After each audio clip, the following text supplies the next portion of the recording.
Cari fratelli e sorelle, la liturgia di questa domenica ci propone di nuovo qualche parabola di Gesù. Non si tratta più di seminare come le 2 settimane precedenti, ma si tratta infatti di 3 immagini, perché ho preso anche la versione lunga, no? Che parla anche di una terza che commenterò anche un po'. 3 immagini che possono aiutarci a capire in che cosa consiste il regno dei cieli. Le 2 prime immagini che abbiamo sentito sono vicine tra loro, poiché il regno dei cieli è paragonato successivamente a un tesoro nascosto nel campo e a una perla preziosa. Poi c'è una terza diversa, dove il regno dei cieli è paragonato a una rete che raccoglie molti pesci.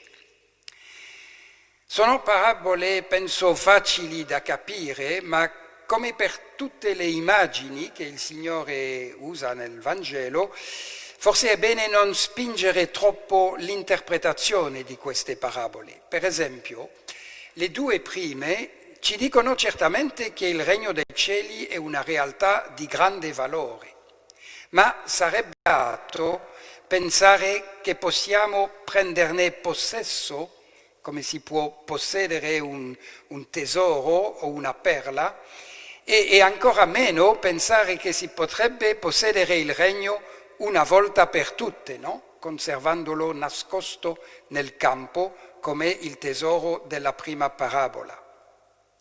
E c'è anche una difficoltà rispetto all'espressione stessa di regno dei cieli. È una espressione un po' ambigua, no? Già nel senso che il termine di regno evoca spontaneamente una immagine di potenza e di forza che non corrisponde al Dio di amore nel quale crediamo.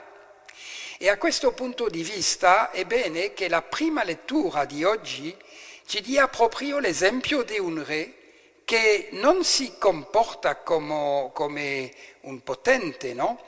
Poiché il re Salomone non chiede a Dio ricchezze o vita lunga o la morte dei suoi nemici, ma piuttosto un cuore intelligente e saggio, per portare a compimento la sua missione, a beneficio dei suoi soggetti. E è così che noi cristiani dobbiamo capire i termini di re e di regno nel Vangelo. E una seconda ambiguità riguarda l'espressione stessa di regno dei cieli, che potrebbe dare l'impressione che questo regno sia una realtà unicamente celeste. Ma infatti, se consideriamo ciò che Gesù dice nel Vangelo a proposito del regno dei cieli, questo infatti ha una doppia dimensione. Da una parte designa effettivamente una realtà che non esiste pienamente qua giù.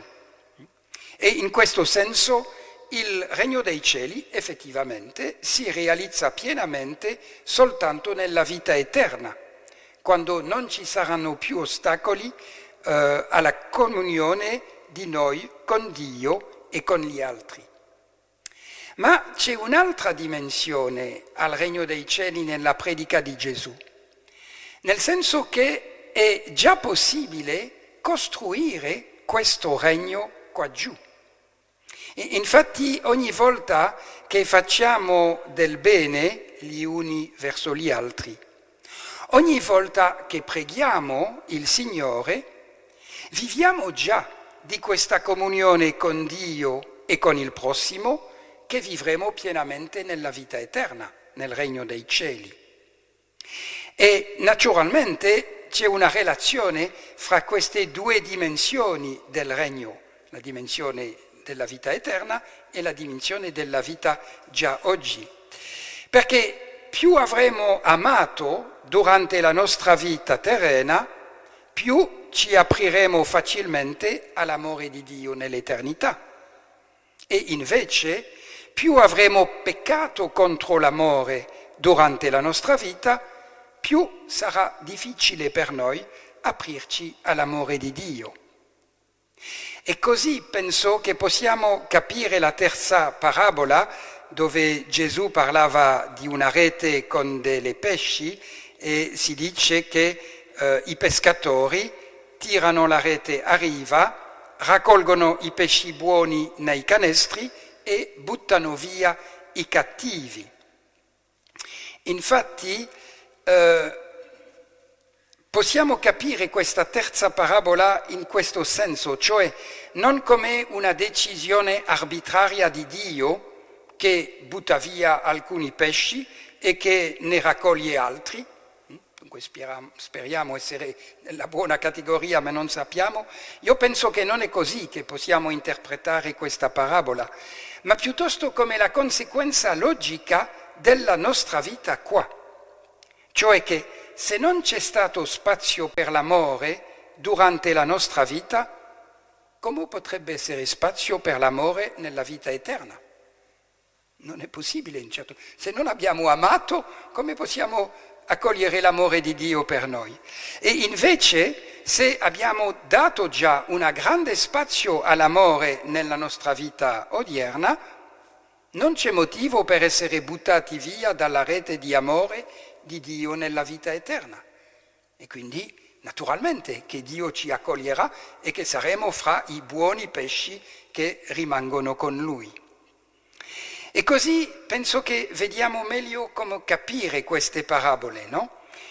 Ci dicono che l'amore e la comunione con Dio e con gli altri, che caratterizzano il regno dei cieli, sono le cose più preziose che possono esistere. Dunque sono come un tesoro, come una perla. Ma non possiamo possederle come si può possedere un tesoro o una perla. Siamo piuttosto chiamati ad accoglierle nella nostra vita, perché è un regalo di Dio prima, e poi a farle fruttificare, cercando di amare il più possibile, come possiamo, no?